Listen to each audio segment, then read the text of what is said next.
ഒരിക്കൽ കൂടെ കർണാടക ബി.ജെ.പിയെ ഞെട്ടിക്കുകയാണ് എന്ന് പറയാം. ലോക്സഭാ തെരഞ്ഞെടുപ്പ് മുമ്പിൽ വന്ന് നിൽക്കുന്ന സമയത്താണ് കർണാടക ബി.ജെ.പിക്ക് നഷ്ടമായി പോകുന്നത്. പിന്നീട് അങ്ങോട്ട് ലോക്സഭയിൽ പോലും നഷ്ടങ്ങളുടെ കണക്കുകൾ തന്നെയായിരുന്നു ബി.ജെ.പിക്ക് മുമ്പിൽ ഉണ്ടായിരുന്നത്.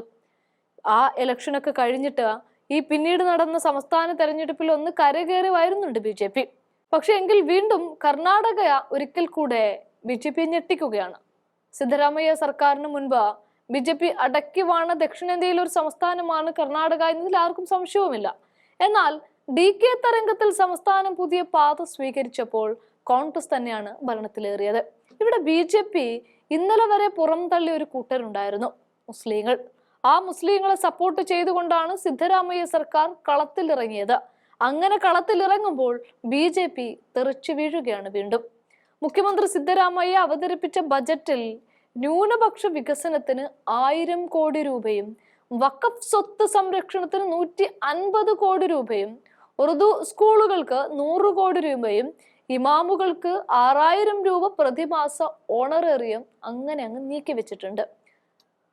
വഖഫിന്റെ ബില്ലൊക്കെ കേന്ദ്രം അംഗീകരിച്ച് വഖഫിനെ മറ്റൊരു വഴിക്ക് തന്നെ അങ്ങ് തള്ളിവിടാമെന്ന് വിചാരിക്കുമ്പോഴാണ് പല രൂപത്തിൽ ന്യൂനപക്ഷങ്ങൾക്ക് സേവനവുമായിട്ട് കർണാടക എത്തുന്നത്.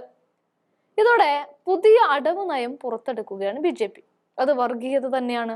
അതിനായി അവരൊരു പേരും കണ്ടെത്തിയിട്ടുണ്ട്, ഹലാൽ ബജറ്റ്.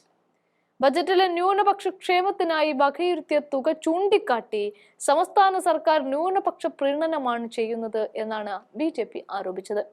കൂടാതെ പൊതുമരാമത്ത് കരാറുകളുടെ 4% കാറ്റഗറി 2B പ്രകാരം മുസ്ലിങ്ങൾക്കായി സംവരണവും ചെയ്തിട്ടുണ്ട്. ഇതാണ് ബി.ജെ.പിയെ ചൊടിപ്പിച്ചത്. സംസ്ഥാനത്ത് വിഹിതങ്ങൾ അനുവദിക്കുന്നതിൽ കോൺഗ്രസ് മുസ്ലിങ്ങൾക്ക് മുൻഗണന നൽകുന്നു എന്ന് ആരോപിച്ച് ബി.ജെ.പി IT സെൽ മേധാവി അമിത് മാളവ്യ രംഗത്തെത്തുകയാണ്. മുൻ പ്രധാനമന്ത്രി ഡോക്ടർ മൻമോഹൻ സിംഗ് നേരത്തെ നടത്തിയ പ്രസ്താവനകളുമായി താരതമ്യം ചെയ്തായിരുന്നു അദ്ദേഹത്തിന്റെ പ്രതികരണം. 2006 ഡിസംബർ 9 ന്യൂനപക്ഷങ്ങൾക്ക്, പ്രത്യേകിച്ച് മുസ്ലിങ്ങൾക്ക് വിഭവങ്ങളിൽ ആദ്യ അവകാശവാദം ഉണ്ടായിരിക്കണമെന്ന് മുൻ പ്രധാനമന്ത്രി പറഞ്ഞിരുന്നു. ഇത് ചൂണ്ടിക്കാട്ടിക്കൊണ്ട് സിദ്ധരാമയ്യയുടെ ബജറ്റ് പ്രഖ്യാപനവും ഇതേ മാതൃക പിന്തുടരുന്നു എന്ന് അമിത് മാളവ്യ കുറ്റപ്പെടുത്തുകയാണ്.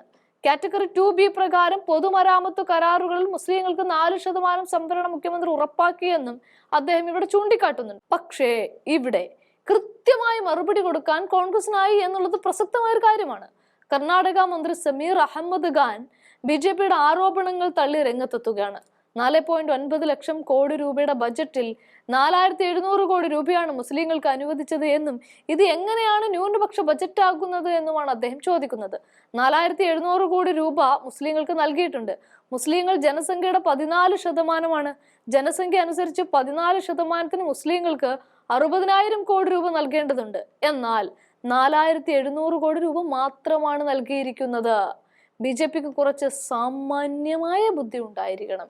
ന്യൂനപക്ഷങ്ങളുടെ വിദ്യാഭ്യാസത്തിനായി ധാരാളം കാര്യങ്ങൾ നൽകിയിട്ടുണ്ട് എന്നും അദ്ദേഹം പറഞ്ഞു.